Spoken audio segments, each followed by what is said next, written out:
दर्शन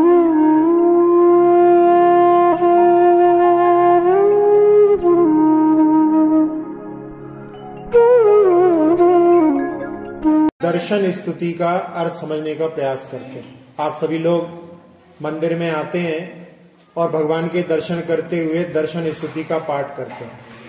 वो दर्शन स्तुति किसने लिखी है? बुद्धजन कवि की है। जो बुद्धजन कवि 19वीं शताब्दी के मध्य भाग में जन्मे थे और इस दर्शन स्तुति में जो भाव हैं उनके भावों को हम अच्छी तरह से समझ सकें, इसलिए अपन इस स्तुति के अर्थ को जानने का यहाँ पर प्रयास करते हैं। वैसे तो आप लोगों सभी को याद होगी, लेकिन फिर भी दो दो पंक्तियों को उच्चारण करके बाद में उसके अपन अर्थ की ओर दृष्टि डालेंगे।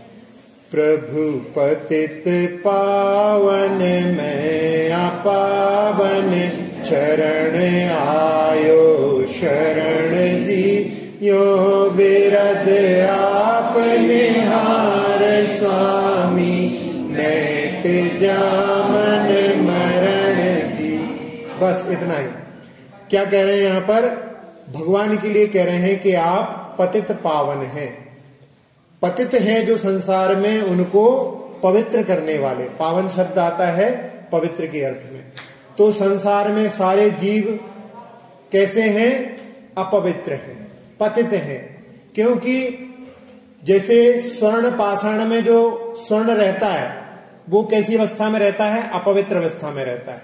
उसको अग्नि आदि के माध्यम से जो है शुद्ध सोना को निकाला जाता है। ऐसे ही जीव अनादि काल से संसार में निगोद आदि अवस्थाओं में रहा है, तो अपवित्र अवस्था में ही रहा है। तो उस अपवित्र अवस्था से पवित्र अवस्था को पार कराने वाले, प्राप्त कराने वाले कौन है? भगवान है। तो भगवान के लिए यहां पर संज्ञा दी गई है कि प्रभु पतित पावन।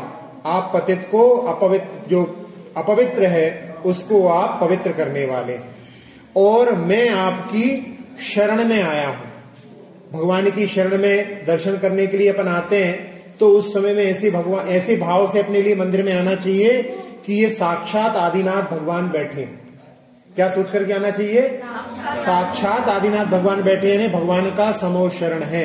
हम भगवान के समो शरण में प्रवेश कर रहे हैं। तो आदिनाथ भगवान की शरण में कि हे भगवान आप की शरण में मैं आया हूं। शरण आयो शरण जी, मैं आपकी शरण में आया हूं। और यो विरद आप निहार स्वामी, आपका विरद, आपकी कीर्ति क्या है? कि आप सारे संसार के जीवों को पार करने वाले हैं। जो भी भगवान की शरण लेता है वो भगवान की शरण लेकर के इस संसार समुद्र से पार हो जाता है।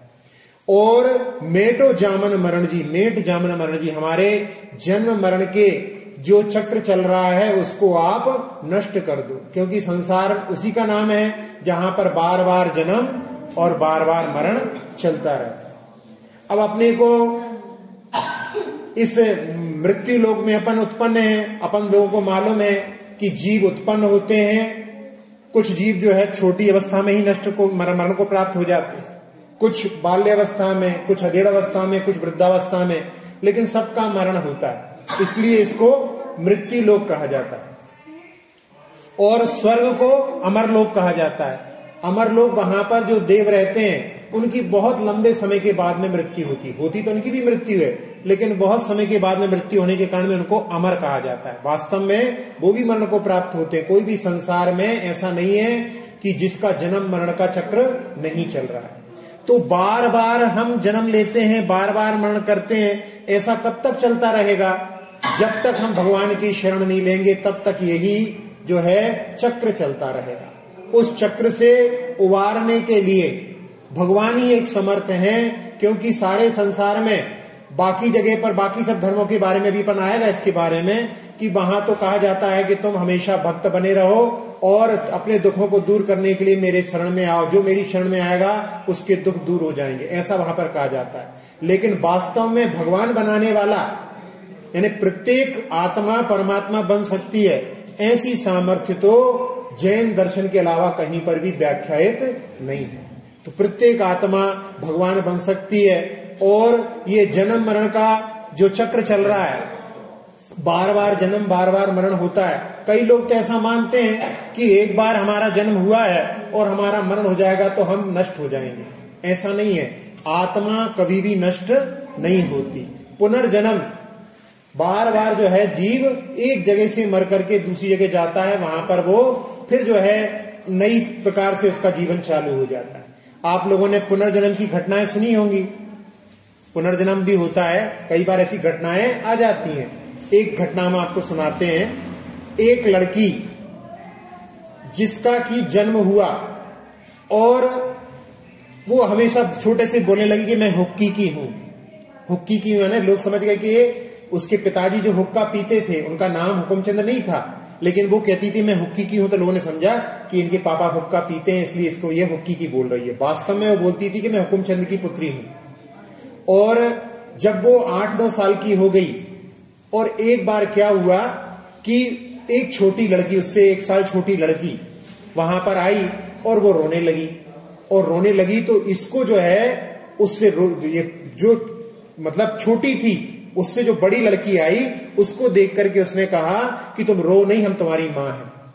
तो वो एकदम और जो है रोने लगी क्योंकि उसकी मां मरण को प्राप्त हो गई थी। और फिर बाद में जाकर के पता पड़ा कि उसका विवाह हुआ था एक जगह पर, डिलीवरी के समय में वो मां मरण को प्राप्त हुई, बच्ची बच गई। और जहां पर उसका जन्म हुआ था घर के पास में ही दूसरे घर में उसका जन्म हुआ था। और जिस घर में जन्म पहले हुआ था वो हुकुमचंद की लड़की कहलाती थी, अब दूसरे के घर में उत्पन्न हुई है। और वहां पर ले जाकर के सब लोगों ने देखा तो वहां पर उसने बता दिया कि ये तो ये है, ये सब बता दिया। और साथ में कहने लगी ये अलवारी नहीं थी पहले।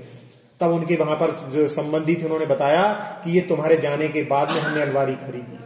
ऐसे कुछ उदाहरणों के माध्यम से अपन समझ सकते हैं कि जीव का जब मरण होता है तो मरने के बाद में ऐसा नहीं है कि पूरी तरह से नष्ट हो जाता है, वो अगली जगह पर जाता है। जैन दर्शन में तो अपने यहाँ पर पुनर्जन्म को जैसे पार्श्वनाथ भगवान के 10 भवों का वर्णन आता है, शांतिनाथ भगवान के 12 भवों का वर्णन आता है, आदिनाथ भगवान के भी 10 भवों का वर्णन आता है। तो जैन दर्शन में तो इसका वर्णन बहुत जगह पर है, लेकिन वास्तव में जीव कभी भी जो है मरण को प्राप्त नहीं होता, बस वो एक जगह से दूसरी जगह चला जाता है। तो हम लोग क्या करते हैं, किराए की कोठी में रहते हैं। ये शरीर क्या है, किराए की कोठी है। और किराए की कोठी में जब तक किराया दे रहे हैं तब तक है, अपना आयु कर्म का जब तक किराया है तब तक अपन इसमें है। जैसे ही वो खत्म हो जाता है अपने को दूसरी जगह जाना पड़ता है। तो इस प्रकार से कब तक किराए की कोठियां बदलते रहेंगे, होता है कि नहीं होता है। जैसे आप लोगों के यहाँ पे बहुत सारे लोग रहते हैं, किराए के मकानों में रहते हैं, तो बार बार भैया खाली करो, हमको खाली करो, दूसरी जगह जाओ। तो ऐसे करते करते वो परेशान हो जाते हैं। तो लोग कहते हैं भैया कब तक किराए के मकान में रहते रहोगे, अपना मकान ले। तो वो अपना मकान ले लेते हैं। तो लौकिक में भी इसको अच्छा नहीं माना जाता है। ऐसे ही यहां पर हमारा जन्म मरण का जो सिलसिला चल रहा है वो कैसे नष्ट होगा, तो भगवान ने उसको नष्ट करने का उपाय बताया है कि रत्नत्रय, सम्यक दर्शन, सम्यक ज्ञान, सम्यक चारित्र के माध्यम से उस जन्म मरण के सिलसिले को अपन नष्ट कर सकते हैं। तो यहाँ पर उसी भावों को लेकर के भगवान के शरण में जब आते हैं तो वहां पर इन पंक्तियों के माध्यम से हम भगवान की शरण को प्राप्त करते हैं और कहते हैं कि आपकी कीर्ति है भगवान, आपका बिरध है कि आप हमारे अपने कीर्ति को निहारते हुए हमारे जन्म मरण को नष्ट कीजिए। इसके बाद में अगली पंक्ति पढ़ते हैं अपन। तुम ना पिछान्य आन मान्य देव विविध प्रकार जी, या बुद्धि सेति निज न जान्यो भ्रम गिण्यो हितकार जी।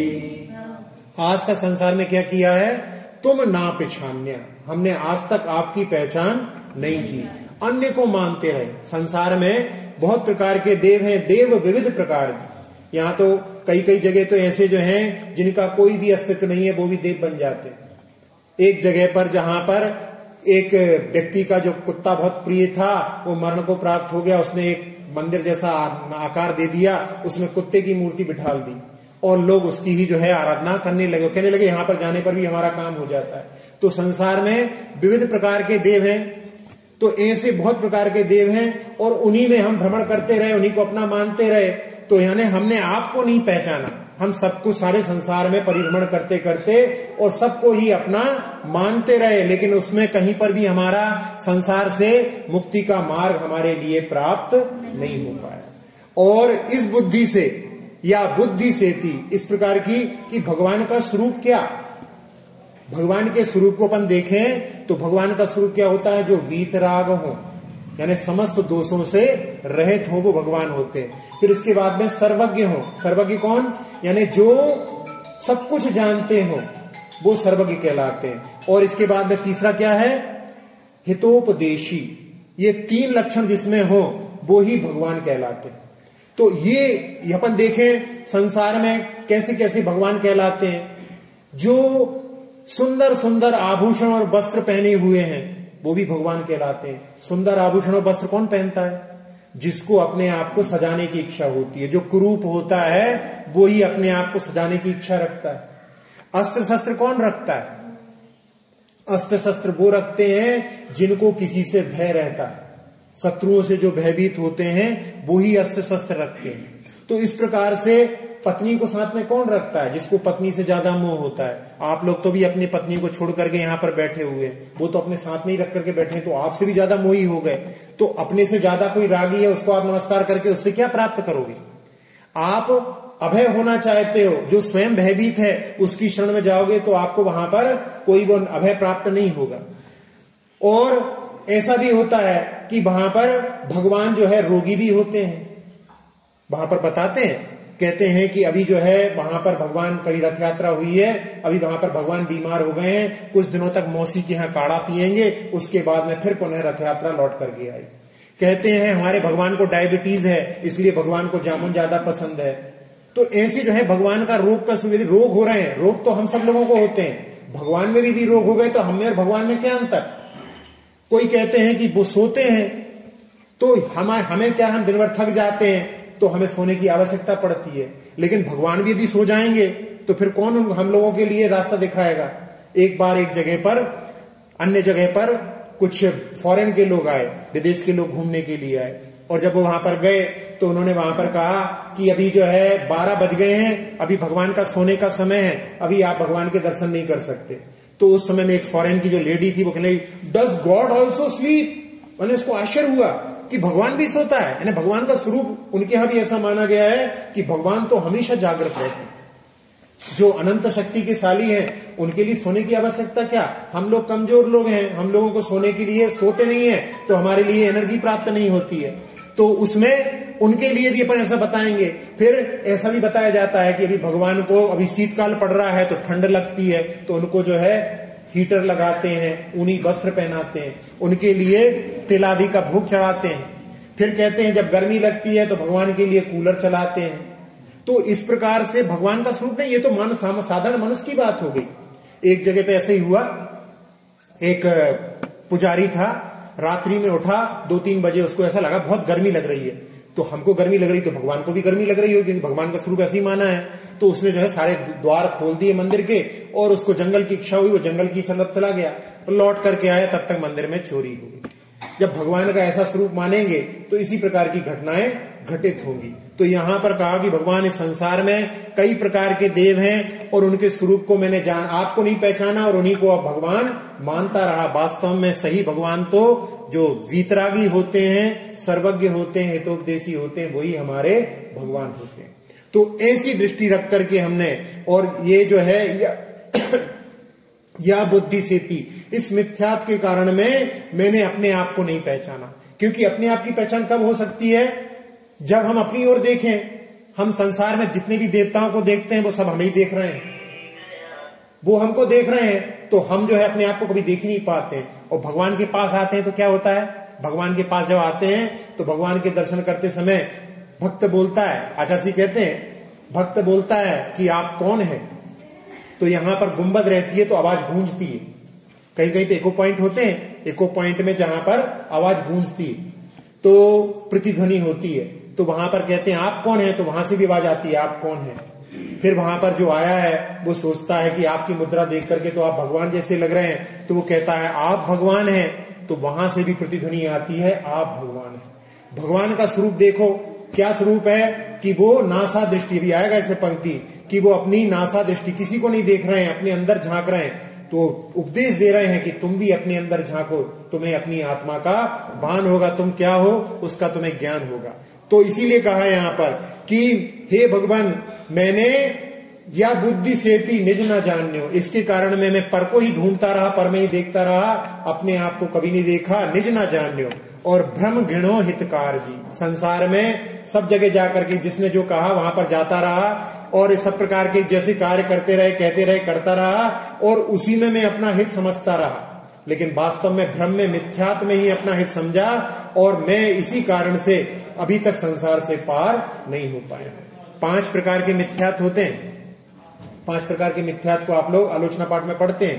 क्या पढ़ते हैं? संशय नहीं, क्या बोलते हैं? विपरीत एकांत विनय के, संशय अज्ञान पुनय के। विपरीत यानी हमने धर्म, अहिंसा होता है, हमने हिंसा को ही धर्म मान लिया, विपरीतता हो गई। एकांत, एक पक्ष को पकड़ लिया, किसी ने पकड़ लिया कि सब कुछ संसार में कूटस्थ है, परिवर्तन नहीं होता, किसी ने परिवर्तन को ही पकड़ लिया, तो ये एकांत धारणा हो गई। फिर विपरीत एकांत विनय के, आजकल सबसे ज्यादा लोग इसी के होते हैं। उनका रहता भैया सारे जो है देवता समान हैं, सबकी आराधना करो और उसके माध्यम से कोई ना कोई तो हमको पार कर लेगा। जैसे लॉटरी में होता है, जैसे मध्य प्रदेश में जब लॉटरी चलती थी तो हमें किसी ने बताया था कि 10 टिकट खरीदने पर 1 टिकट जरूर लगेगा। तो ऐसे ही अपन सोचते हैं कि सब जगह जाओ, एक जगह तो अपना काम हो जाएगा। तो ये विनय, सबको अपन भगवान मान लेते हैं, सबको एक तराजू में तोल देते हैं। कई लोग तो रहता है जिनके घरों में भी लगा रखते हैं फोटो, वहीं पर जो है बीतराग प्रभु का और वहीं पर जो है रागी प्रभु का, रागी का भी मानते हैं। सबको एक साथ एक तराजू में तोल करके रखते हैं। समझो तो सही, कौन दोषों से युक्त है, कौन दोषों से रहित है, कौन प्रभु है, इस प्रकार से यहाँ पर। तो यहाँ पर विपरीत एकांत विनय के, संशय में कि ये सही है कि ये सही है, इसी में डोलते रहे। और एक अज्ञान, ये वाले भी बहुत होते हैं, हमें तो कोई धर्म से मतलब नहीं, हम तो नास्तिक हैं, ऐसे भी लोग बहुत सारे हो गए। तो ऐसे जो है इन मिथ्यात्व के माध्यम से हम इसी में अपना भ्रम में ही अपना हित गिनते रहे और अनंत संसार में परिभ्रमण करते रहे, आज तक मुक्ति को प्राप्त नहीं किया। अब इसके बाद में भव विकट वन में कर्म बैरी, जान धन मेरो हर्यो, तब इष्ट भूल्यो भ्रष्ट होए, अनिष्ट गति धर तो फिर्यो। इस भव को विकट वन कहा है। विकट वन यानी जिसमें रास्ता नहीं दिखाई देता, मुक्ति का रास्ता दिखाई नहीं देता, ऐसा ये भव विकट वन में। और इसमें कर्म बैरी है, कर्म शत्रु है, और कोई शत्रु नहीं है, कर्म ही अपना शत्रु है। लोग जो है समझते हैं कि कोई हमारा शत्रु है, वास्तव में कोई शत्रु नहीं है, अपने द्वारा किए हुए कर्म ही अपने सबसे बड़े शत्रु हैं। और वो भी कैसे? हमने ही जैसे भाव किए, अच्छे बुरे जैसे हमने भाव किए, उसके कारण में जिन कर्मों का बंधन किया है वो ही हमारे शत्रु हैं। तो भव विकट वन में कर्म बैरी, कर्म ही हमारा बैरी है। और कर्म ने क्या किया? कर्म का स्वभाव होता है वो हमारे गुणों को ढकता है। उसने हमारे ज्ञान गुण को, ज्ञान का जो है हरण कर लिया, ज्ञान रूपी धन का हरण कर लिया। हमें क्या सही है क्या गलत है इसका कभी विचार नहीं। कितनी पर्यायें तो हमें ऐसी निकल गई कि जिसमें क्या अच्छा है क्या बुरा है कुछ हमने नहीं सोचा। जैसा लोग ने कहा हम वैसा ही परिभ्रमण करते रहे। तो इस प्रकार से ज्ञान धर्मेरु करो। और उसके कारण में क्या हुआ? तब इष्ट भूल्यो भ्रष्ट हुए। इष्ट क्या है? हमारा हित क्या है? मुक्ति हमारा हित है, हमने उसको कभी नहीं गिना। और भ्रष्ट होकर के हम चारों गतियों में, अनिष्ट गति धर तो फिर्यो, चारों गतियों में परिभ्रमण करते रहे। देव गति और नरक गति तो दिखाई नहीं देती है, मनुष्य गति और तिरंज गति अपने को दिखाई देती है। लेकिन ऐसा नहीं है, जो जो दिख रहा है वही है। बहुत सारी चीजें ऐसी भी हैं जो अपने लिए दिखाई नहीं देती हैं। आज भी ज्ञात जगत में ऐसी ऐसी जगह भी हैं जिसके बारे में, एक बर्मुडा ट्रायंगल है, बर्मुडा ट्रायंगल पर जाकर वहां पर जहाज आदि गुम हो जाते हैं। आज भी ऐसी जगह हैं जहां पर लोगों के लिए रास्ता नहीं मिलता। तो अपने लिए पूरे विश्व का ज्ञान नहीं है कहां पर क्या है। तो ऐसे ही वहां पर नरक भी है और स्वर्ग भी है। ऐसे चारों गतियों में जीव जो है परिभ्रमण करता रहा। धन घड़ी यो धन दिवस यो ही, धन जन्म मेरो भयो, अब भाग्य मेरो दयायो, दरस प्रभु जी को लख लयो। भगवान के दर्शन करने जब आते हैं तो अपने लिए घर से ही, मंदिर से ही एक ऐसी मन में भावना होनी चाहिए कि आज का दिन कितना अच्छा है कि मैं भगवान के दर्शन करने जा रहा हूं। बहुत सारे लोग ऐसे होंगे कि अभी तो सो रहे होंगे, सुबह सुबह की बात कर रहा हूं। बहुत सारे लोग ऐसे होंगे अभी सो रहे होंगे। बहुत सारे लोग ऐसे होंगे कि बीमार होंगे जो कि आ नहीं सकते। बहुत सारे लोग ऐसे भी होंगे जिनके घर में सूतक पातक लगा होगा, वो उस कार्य में बिजी होंगे, वो भी नहीं आ सकते।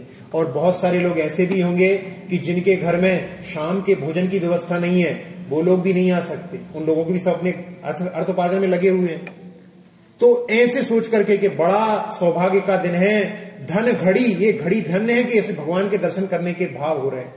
और ये दिवस भी, दिन भी धन्य हो गया और मेरा जन्म भी धन्य हो गया कि आज हम भगवान के दर्शन करने के लिए आए। बड़े पुण्योदय का उदय होता है जब भगवान के दर्शन मिलते हैं।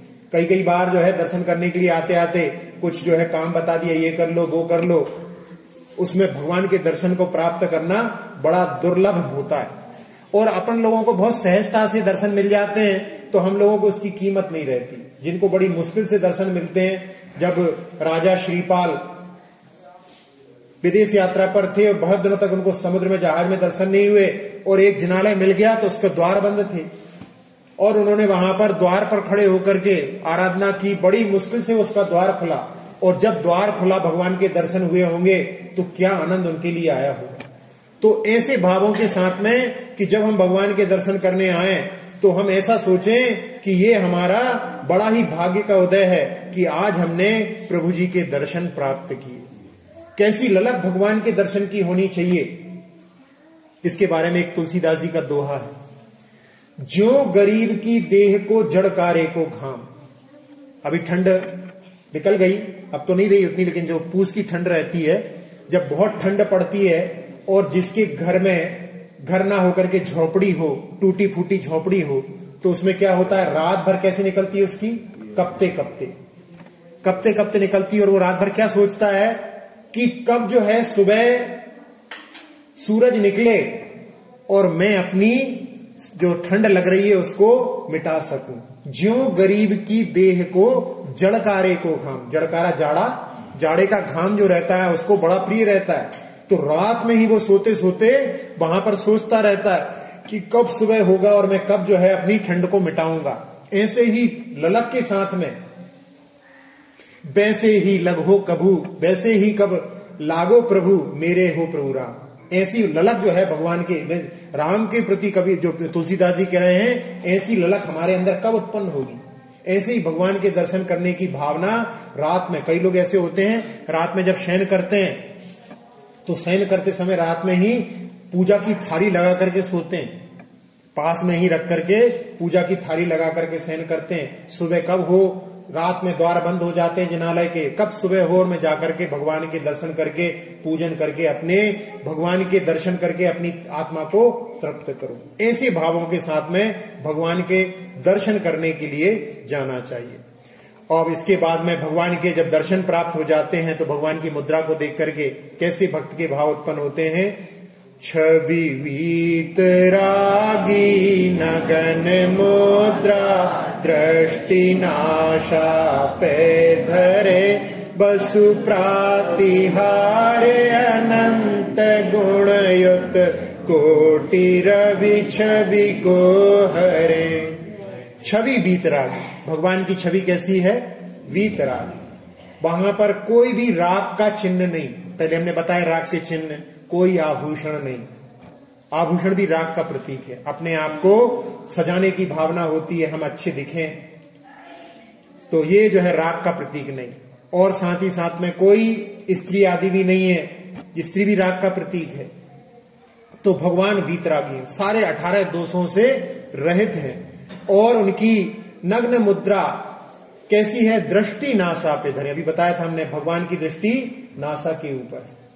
और 8 प्रातिहारों से, अनंत भगवान जो होते हैं समोषण की जैसी उनकी स्थिति रहती है, वैसे 8 प्रातिहार यहां पर विराजमान रहते हैं। अब इन 8 प्रातिहारों में आप लोग पूजा करते हैं तो पूजा में पंक्ति आती है, कौन कौन सी आती है, दिव्य बिटप पहुपन की बरसा, दुंदुभी आसन वाणी सरसा, छत्र चमर भा मंडल भारी, ए तो प्रातिहार्य मन। ऐसे 8 प्रातिहार्यों से जहां भगवान विराजमान होते हैं उनके पीछे एक वृक्ष होता है, उसको अशोक वृक्ष कहते हैं। अशोक वृक्ष क्यों कहते हैं? क्योंकि वो वृक्ष भी भगवान की सामीप्य, जिसके नीचे भगवान ने केवल ज्ञान प्राप्त किया, वो वृक्ष भी जो है पवित्र हो जाता है। क्योंकि जहां पवित्र आत्माएं विराजमान होती है उनकी संगति से आसपास के लोग भी पवित्र हो जाते हैं, तो वो वृक्ष भी अपने शोक से रहित हो जाता है, इसलिए वो अशोक वृक्ष कहलाता है। दिव्य बिटप पहुपन की वर्षा, समोशरण में पुष्पों की वृष्टि देवों के द्वारा होती है, और वहां पर जितने भी जीव होते हैं वो वहां पर भगवान के हाथ जोड़ करके बैठे रहते हैं, जिनके हाथ जोड़ने की सामर्थ्य होती है।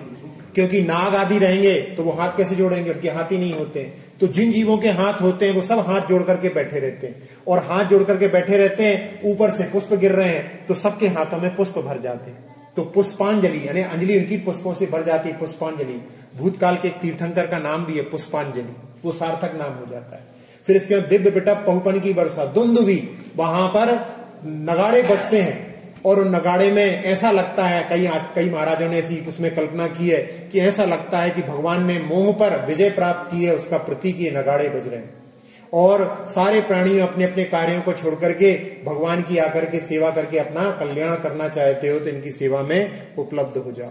तो ये दिव्य बिटप पहुपन की वर्षा, दुंदुभी आसन, सिंहासन, जिस आसन पर भगवान विराजमान होते हैं, वास्तव में भगवान आसन को छूते भी नहीं है, आसन से 4 अंगुल ऊपर रहते हैं, और उसके नीचे सिंहों जैसी आकृति बनी रहती है। तो आचार्य गुणभद्र महाराज कहते हैं कि सिंह ने अपने जीवन में बहुत पाप किए हैं, और उन पापों से निवृत्ति के लिए ही मानो भगवान की शरण में वहां पर उपलब्ध हो गया। छत्र, भगवान के ऊपर 3 छत्र रहते हैं। 3 छत्र कैसे होते हैं? सबसे ऊपर छोटा, सबसे ऊपर छोटा। कैसे रहते हैं? छोटा फिर बड़ा फिर बड़ा, ऐसा। कई जगह उल्टे भी लग जाते हैं, लेकिन ऐसा नहीं, जो सही तरीका है वो ऐसा। कैसे होते हैं? अपने शरीर का एक अंग है, अपने शरीर का एक अंग है, उसके जैसे होना चाहिए। कौन सा अंग है? छत्र कैसे होना चाहिए? अपने शरीर का एक अंग है। अपनी नाक, नासिकोत्तारिका है, नाक है ना, यूं नीचे फैलती जाती है, ऐसे ही वो छत्र फैलते जाते हैं। तो 3 छत्र किसके प्रतीक हैं? 3 लोग के नाथ के प्रतीक 3 छत्र होते हैं। चंवर, भगवान की ओर चंवर ढोरे जाते हैं। आप लोग जब कभी विधान आदि होता है, रथ यात्रा होती है, तो चंवर कई लोग नृत्य करते करते चाय जैसे घुमाने लगते हैं, लेकिन ऐसा नहीं। चंवर को ढोरने का भी तरीका आचार्य कुमुद चंद्र महाराज ने कल्याण मंदिर स्तोत्र में बताया है। स्वामिन सुदूर मवनम्य समुत्पतंतो, पहले इनको चंवर को नीचे ले जाना चाहिए, फिर ऊपर उठाना चाहिए। चंवर ढोरने का तरीका उन्होंने बताया है, और उसमें ये बताया है कि जो भगवान के चरणों में नमन करता है वो आगे चल करके स्वर्ग और मुक्ति को प्राप्त करता है। चंवर भामंडल, भगवान का आभा मंडल। वैसे तो आभा मंडल अपन लोग पीछे कोई चांदी का लगा देता है, कोई स्फटिक मणि का लगा देता है, वास्तव में तो उनकी शरीर की जो आभा रहती है वो आभा मंडल कहलाता है। और उस आभा मंडल का ऐसा प्रतीक रहता है कि उसमें 7 भव दिखाई दे जाते हैं, और भगवान के समीप में जो जाते हैं उनके मन भी पवित्र हो जाते हैं। यहाँ पर भगवान की प्रतिमाएं भी रहती हैं, उनका भी प्रभाव रहता है। ये सब देखा गया है कि पहले व्यक्ति के फोटो खींची गई, एक क्रेयॉन फोटोग्राफी के माध्यम से फोटो खींची गई, उसका आभा मंडल देखा, और उसने 3 परिक्रमाएं की। 3 परिक्रमा के बाद फोटो खींची तो आभा मंडल दुगना हो गया। तो भगवान की समीपता का ऐसा प्रभाव रहता है। इसलिए अपने लिए प्रतिदिन जो है भगवान के दर्शन पूजन में, पूजन करने वालों का और आभा मंडल बढ़ेगा, क्योंकि ज्यादा देर तक भगवान के समीप रहते हैं। तो ऐसे छत्र चमर भा मंडल भारी, ये तो प्रातिहार मनिहारी, ऐसे 8 प्रातिहारों से और अनंत गुण युक्त भगवान कैसे होते हैं? अनंत गुणों से युक्त होते हैं, क्योंकि कर्मों का नष्ट कर दिया, उन्होंने सारे कर्मों को नष्ट कर दिया है। समझाने के लिए अपने 8 कर्म बताएं, वास्तव में तो उनकी प्रकृति इतनी होती है। ऐसे सभी कर्मों को नष्ट करके जिन्होंने अनंत गुणों को प्रकट किया है, और कैसे हैं? कोटि रवि छवि को हरे। कोटि रवि यानी जो हजारों करोड़ों जो सूर्य की जो आभा है उसको भी हरण करने वाली उनकी आभा होती है समोषण में, ऐसे भगवान होते हैं। अभी हमने बताया कि बीतराग प्रभु की मुद्रा को देख करके जिसने कभी भगवान के दर्शन नहीं किए उसके लिए भी उसमें भगवान के दर्शन हो जाते हैं। एक फैमिली, एक पति पत्नी शादी होने के बाद में पति पत्नी बनने के बाद में वो लोग एक क्षेत्र में गुजरात में गए, श्वेतांबरों का सबसे बड़ा तीर्थ क्षेत्र है, कौन सा है, किसी को नाम मालूम? श्वेतांबरों का सबसे बड़ा क्षेत्र जिसको बोलते हैं शत्रुंजय गिरी, पालीताना, वहां पर हजारों मंदिर हैं उनके, और बीच में केवल एक मंदिर अपना दिगंबर का है। 999 नहीं, हजारों मंदिर हैं, एक मंदिर केवल बीच में अपना है। तो उस मंदिर में वो जो बंगाली फैमिली घूमते घूमते घूमते वहां पर पहुंची, और उस समय में उसकी जो पत्नी थी उसने देख करके कहा भगवान को, ये तो भगवान जैसे दिख रहे हैं। तो वहां पर बड़े पंडित जी जगन मोहन लाल जी वहां पर पूजा कर रहे थे, उनने सुना ये भगवान जैसे दिख रहे हैं, कोई जैन तो नहीं बोलेगा, भगवान को देख करके कहे भगवान जैसे दिख रहे हैं।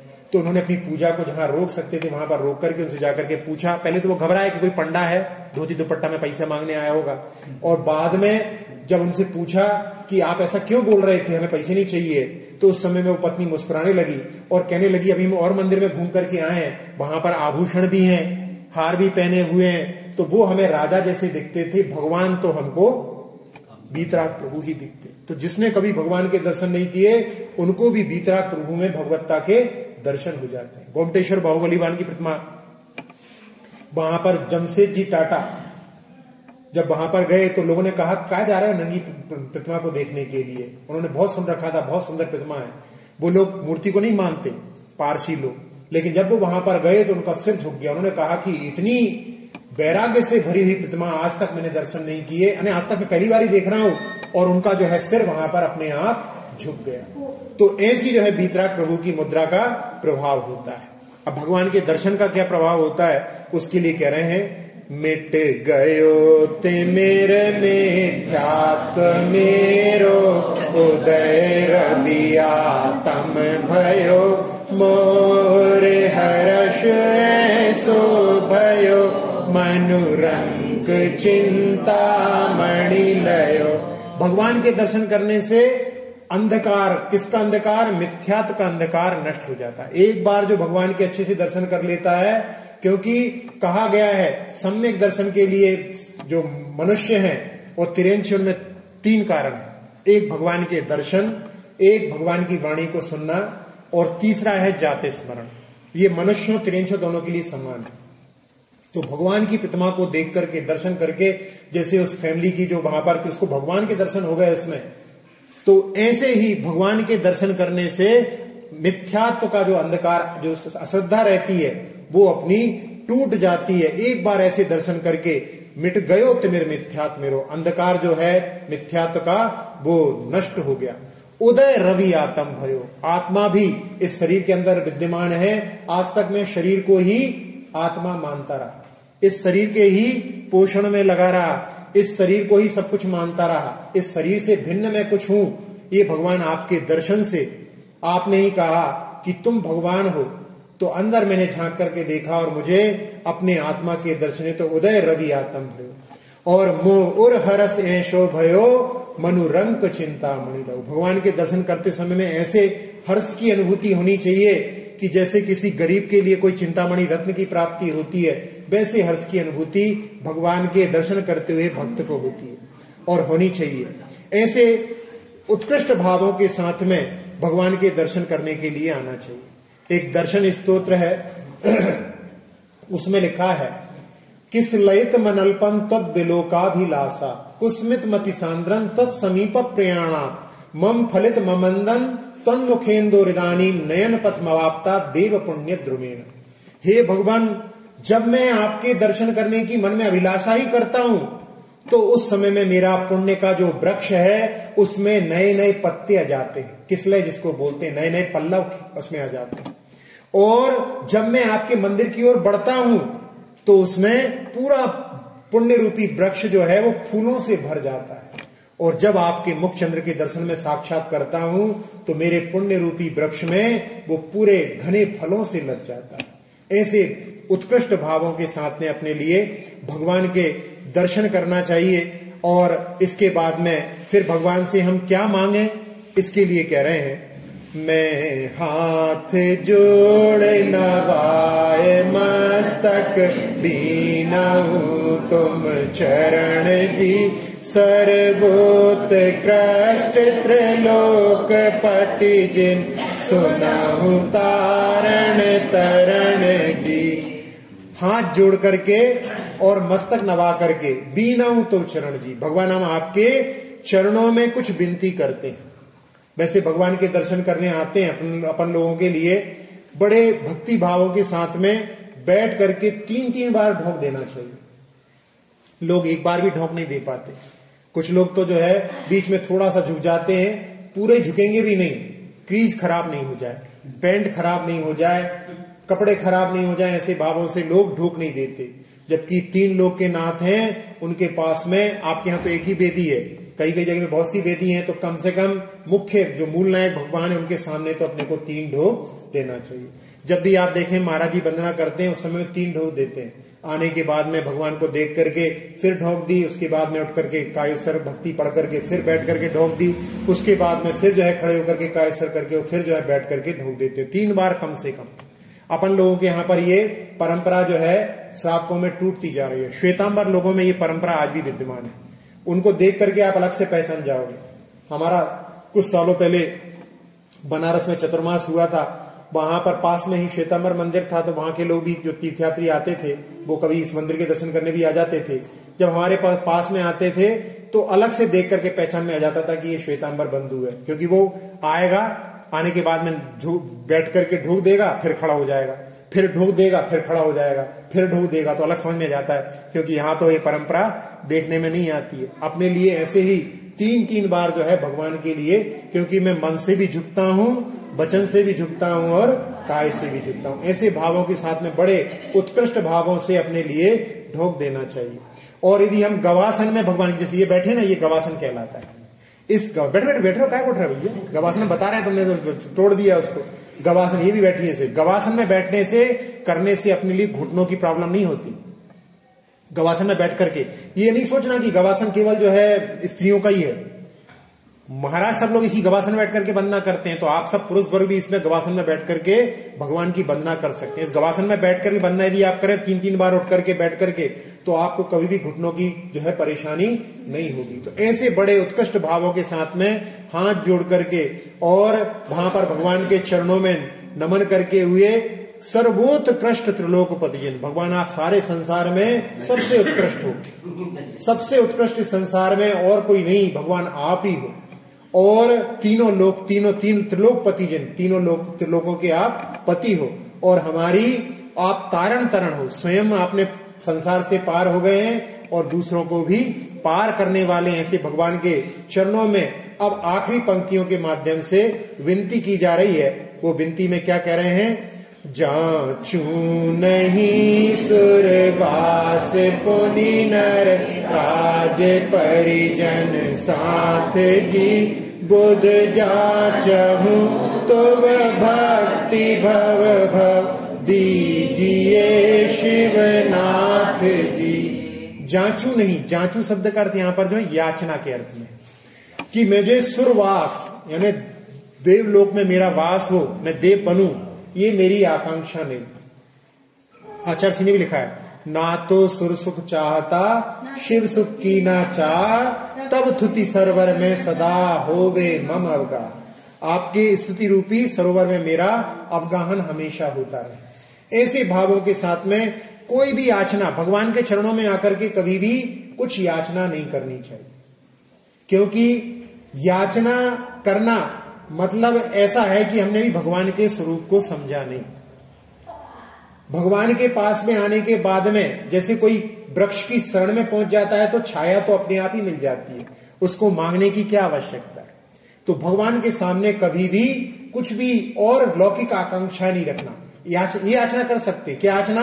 कि भगवान हर भाव में आपकी भक्ति हमारे लिए प्राप्त हो। ऐसे भावों के साथ में जो है भक्ति कर सकते हैं। जैसे बोलते संस्कृत में विनय पाठ, उसमें दर्शन पाठ में जिनेर भक्तिर जिनेर भक्तिर जिनेर भक्तिर दिने दिने सदा मेस्तु सदा मेस्तु सदा मेस्तु।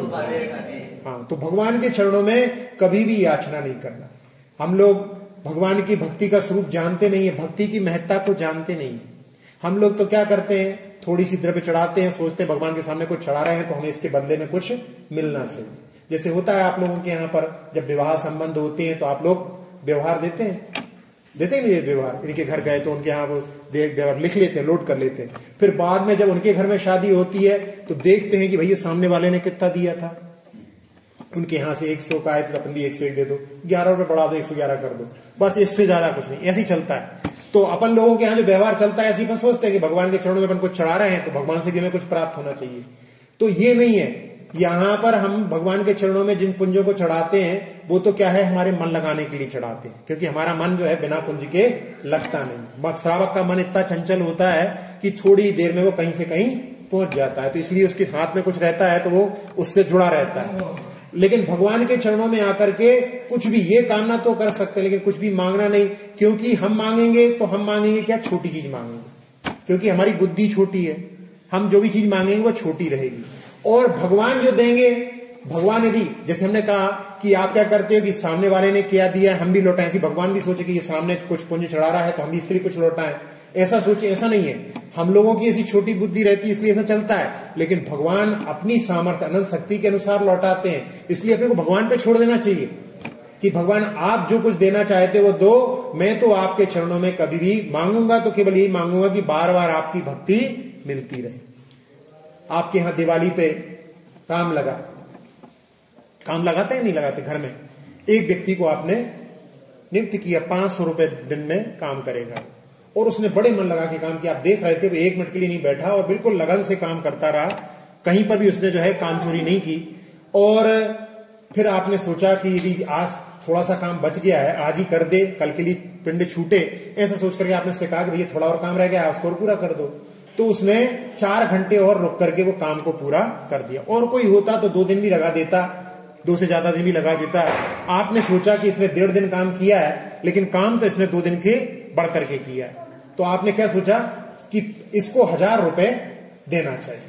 अब 1000 रुपए देना है तो आपने सोचा कि अपन इससे तो पूछ लें कि इसके मन में क्या भाव है। तो हमने उससे पूछा कि भैया तुम्हें कितने दे दें। अब वो सोचता है कि 500 ये हो गए, 4 घंटे हम और रुके हैं तो 750 हो गए, और सोच लो रात में काम किया है तो 100 रुपए और, तो 850 रुपए उसने सोचा और कहा 850 रुपए दे दो। तो आपने क्या किया, खुशी खुशी इसको 850 दे दिए। यदि वो नहीं मांगता तो क्या था, नहीं मांगता तो उसको 1000 रुपए पक्के मिलने वाले थे। बस यही भगवान की भक्ति में यदि हम कुछ मांग लेते हैं, वो छोटी चीज रहती है, वो हमको प्राप्त हो जाती है, मिल जाती है, लेकिन उससे बड़ी चीज जो हमको मिलने वाली थी उससे हम चूक जाते हैं। इसलिए हम भगवान की भक्ति करते समय कभी भी कुछ लौकिक आकांक्षाएं मन में ना रखें। भगवान की भक्ति कैसी हो, भगवान की भक्ति तो ऐसी हो कि वहां पर हमारे मन में कुछ भी उनके प्रति जो है मांगने के भाव ना रहे। समोशरण जो होता है उसमें 12 सभाएं होती हैं। 12 सभाएं जानते हैं आप लोग? 12 सभाएं कौन कौन सी होती है, किसी को मालूम है? समोशरण में 12 सभाएं होती हैं।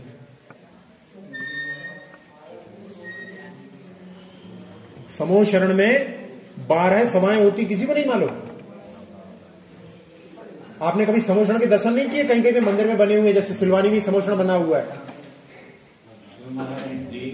हाँ, देव भी होते हैं, देवियां भी होती हैं। अब देव 4 प्रकार के होते हैं, तो 4 प्रकार के देव रहते हैं, 4 प्रकार की देवियां रहती हैं, और मनुष्य, फिर त्रियंच और मुनिराज और आरिकाओं के साथ में नारी।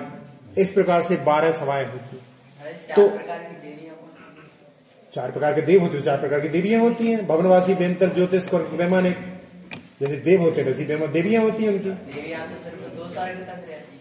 अरे 2 स्वर्ग से 16 स्वर्ग तक रहती हैं। पहले अभी अच्छी तरह से अध्ययन करो, फिर समझ में आएगा, तो बाद में पूछ लेना इसके बारे में। तो क्या बोल रहे थे कि 12 सभाएं लगी रहती हैं। अब यहां पर 12 सभाओं के क्रम के बारे में भी अपन देखें, 12 सभाएं कौन सी होती क्रम से। तो उसमें सबसे पहला कोठा होता है मुनिराजों का, उसके बाद में दूसरा कोठा होता है आरिकाओं का, जिसके साथ में नारी भी बैठती है।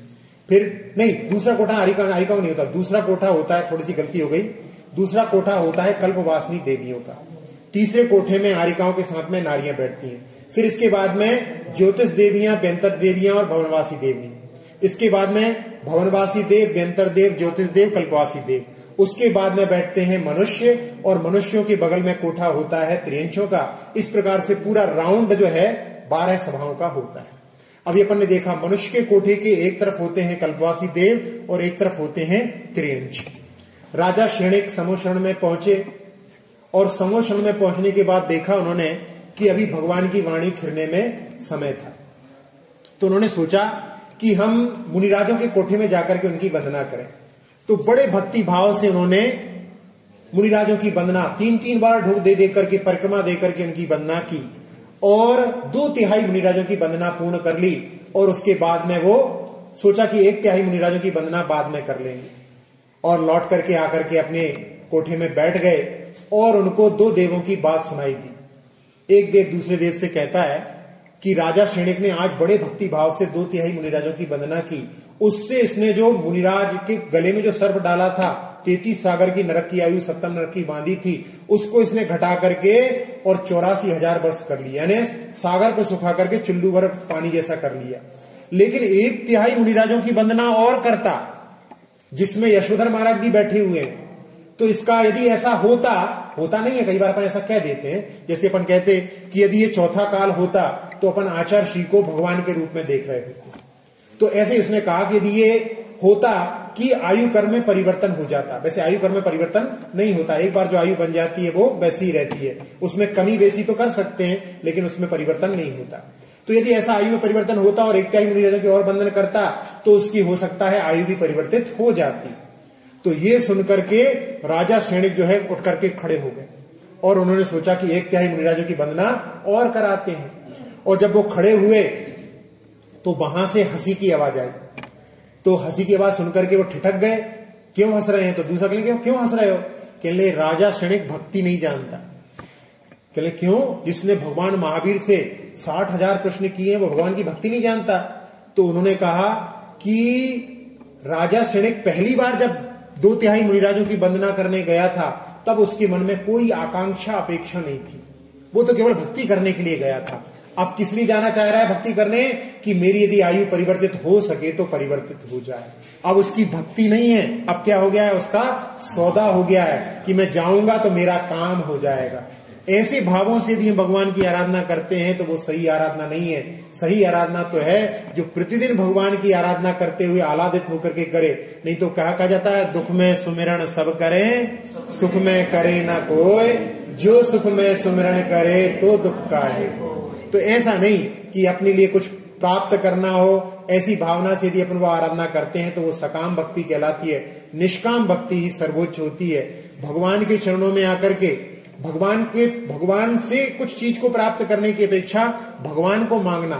इसीलिए अपन बोलते हैं तत्वा सूत्र के मंगलाचरण में वंदे तद्गुण लब्धे, आपके गुणों की प्राप्ति के लिए मैं आपको नमस्कार करता हूं। एक राजा के यहां उसने घोषणा कर दी कि कल सुबह राज दरबार खुल जाएगा और जो जिस चीज को छुएगा उसको वो प्राप्त हो जाएगी। लोगों की लाइन लग गई लंबी, और जब सुबह हुई सारे लोग रात से ही लाइन में लग गए थे। सुबह हुई तो सब लोग दौड़ने लगे कि राजा के महल में तो बहुत सारी कीमती चीजें हैं, और सब लोग जो है किसी चीज को लूटने के लिए जुट गए। एक बच्चा था वो सीधा कोई चीज को नहीं लिया, सीढ़ी चढ़ करके ऊपर गया। राजा वहां पर सिंहासन पर बैठे थे, जाकर के राजा को ही छू लिया। जिसने राजा को छू लिया उसको सब कुछ प्राप्त हो गया। जो छोटी छोटी चीजों में उलझे रहे उनको बस केवल वही प्राप्त होंगी।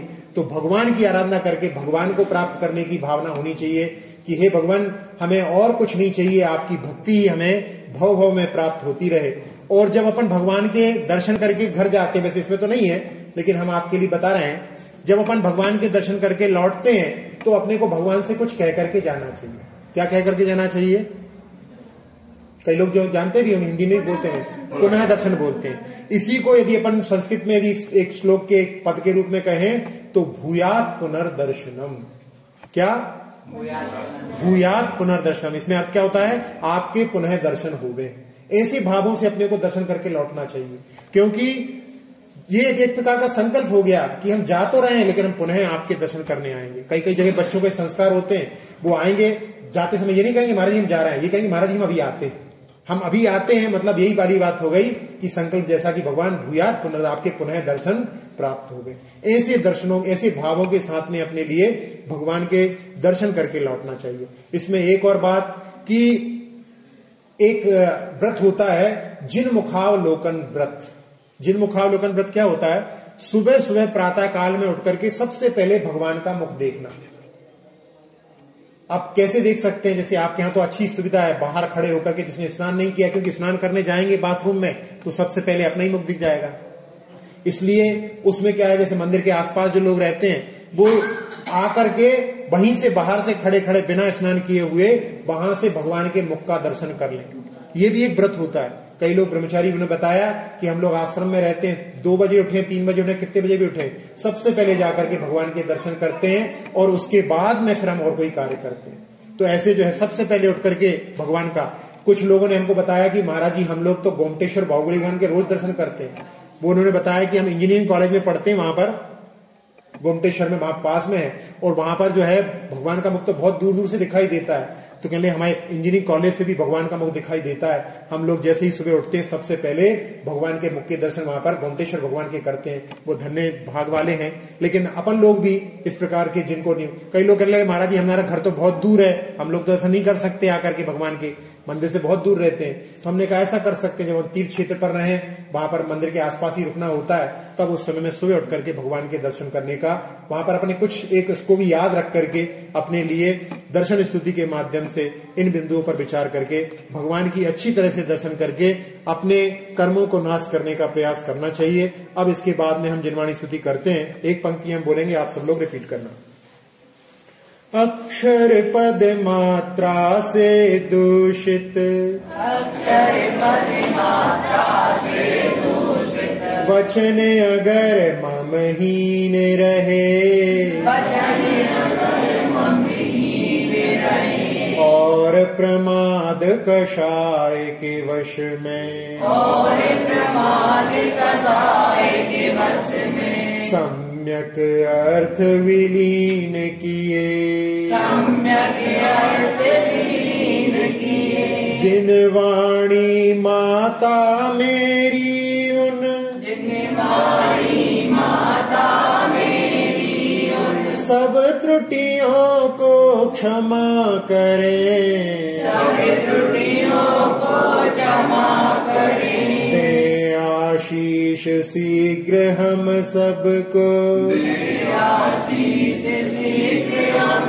सबको, केवल लब्धि रमा मिले, केवल लब्धि रमा मिले, प्राप्त हमें हो बोधि समाधि, प्राप्त हमें हो बोधि समाधि, परिणामों की शुद्धि हो, परिणामों की शुद्धि हो, निज आत्म उपलब्ध हमें हो, निज आत्म उपलब्ध हमें हो, शाश्वत सुख की सिद्धि हो, शाश्वत सुख की सिद्धि हो, चिंतित वस्तु दात्री माता, चिंतित वस्तु दात्री माता, चिंतामणि उपमा भाति,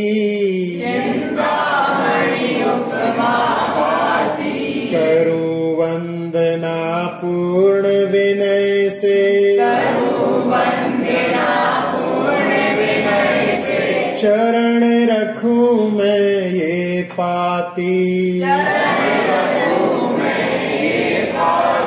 कर जिन वाणी स्तुति, कर जिन वाणी स्तुति, तन की ममता टाल, तन की ममता टाल, महामंत्र का जाप अब, महामंत्र का जाप अब, सभी जपे नब बार, सभी जपे नब बार। आती जाती सांसों पर नमोकार मंत्र जपने का प्रयास करें। अपनी श्वास लें सहज रूप से, उसमें नमो रिंताणम सोचें। श्वास बाहर निकल रही है तो नमो सिद्धाणम, फिर आती हुई सांसों में नमो आर्याणम, जाती हुई सांसों में नमो उज्जैनम, फिर आती हुई सांसों में नमो लोए और जाती हुई सांसों में सब्ब श्रवणम। ऐसे 3 बार श्वासोच्छ्वास में, 1 बार, 27 बार श्वासोच्छ्वास में बड़े इत्मीनान के साथ में कायोत्सर्ग करने का प्रयास करें।